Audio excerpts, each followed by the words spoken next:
Hoover Dam video එක හරහා අද අපි කතා කරමු ඩෑම් එක ගැන පොඩ්ඩක් විස්තර.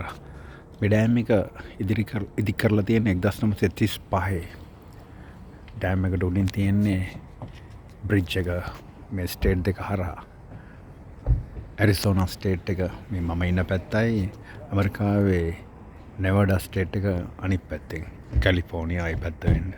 මම ඉන්නේ ඇරිසෝනා පැත්ත වෙන්න. මේ ඩෑම් එකේ මේ තියෙන විදුලි බලාගාර කුළුණු දෙක.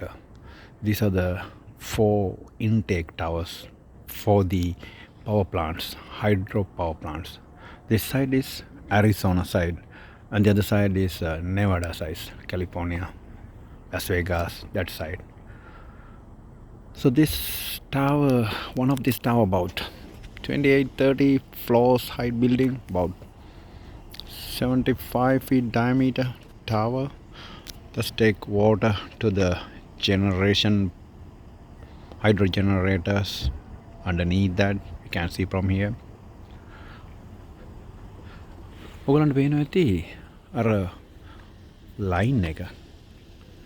ඒක තමයි ඉස්සෙල්ලා වතුර මට්ටම තිබිලා තින්නේ. දැන් මේ වතුර මට්ටම ගොඩක් පල්ලෙහාට බහලා. මේගොල්ලෝ කියන විදිහට ඒක විශාල ප්‍රශ්නයක්. ජල මට්ටම පල්ලෙහාට බැසීම. මොකද මේ ජලාශය මේක ඉදිරි කරලා තියෙන්නේ කොලරාඩෝ රිවර් එකෙන් එන වතුර එකතු කරලා තමයි මේ ජලාශය හදලා තියෙන්නේ.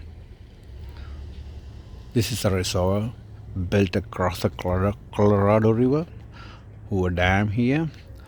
මේ මෙතන කියන්නේ Meda.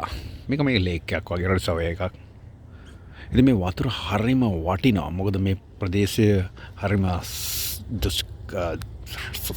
දුෂ්කරයි, වතුර නැහැ. ඉතින් කොලරාඩෝ එකෙන් එන වතුර තමයි මේ ප්‍රදේශ දෙකටම ගන්නෙ. ජල මට්ටම පල්ලෙහාට බහිනවා කියන්නේ හරි ප්‍රශ්නයක්. ඉතින් මේ වගේ YouTube channel වලින් ඉදිරියට හමු වෙමු. like කරලා, comment කරලා, share කරලා, බැනලා කැමති ඕනම දෙයක් කරන්න. හරි.